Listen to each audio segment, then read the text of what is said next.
Portland city leaders announced plans today for what they are calling a resolve of the encampment along Commercial Street. At the same time, the Maine Department of Transportation has been adding fencing along the Harborview Memorial Park for winter safety. Good evening and thanks for joining us on News Center Maine at 5:30. I'm Alex Haskell in for Zach Blanchard. And I'm Chris Costa. So what would the clearing of the encampment mean for the people living there? News Center Maine's Caroline LaCour joins us with a live look. Hi, Caroline. Hey, good evening, Alex and Chris. With more than 100 available beds at Portland's Homeless Services Center, city leaders say they plan to move forward with enforcing relevant ordinances in terms of encampments. But folks living behind me here at Harborview Memorial Park say the step might be unproductive. And while city leaders say they don't consider this an encampment sweep, other advocates say it still might complicate some things.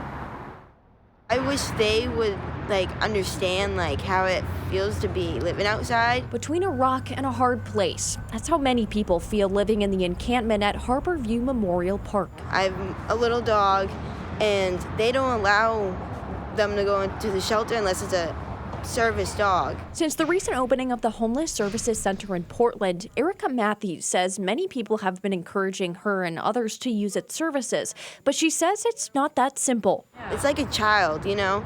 And I wouldn't want to just give away my child to go into the shelter. I tell everyone I'd rather be outside.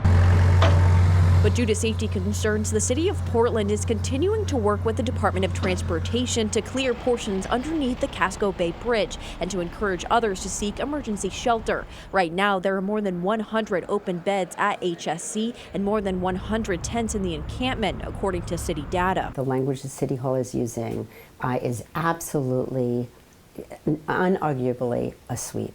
But other advocates say the plan to clear the encampment may not be productive. They say by moving forward with ordinance enforcement, it may relocate folks, which could cause issues when trying to contact them to offer assistance. It is going to hinder and slow down all the work that is being done right now to bring people in and to help them heal in different ways. I just feel like we should be left alone. We get harassed every day. With the city of Portland citing that a lack of autonomy is preventing many from seeking shelter, Matthew says she hopes city leaders can change their perspectives when outreaching to help. I know people that are couples and they can't be separated because they just feel safer with them together, you know, and I just feel like they're not thinking about those accommodations. According to the city, enforcement will start this Tuesday, December 19th. Now, we reached out to the city of Portland for an interview on the move, but they could not be scheduled in time for broadcast. Live in Portland, Caroline LaCour, News Center Maine.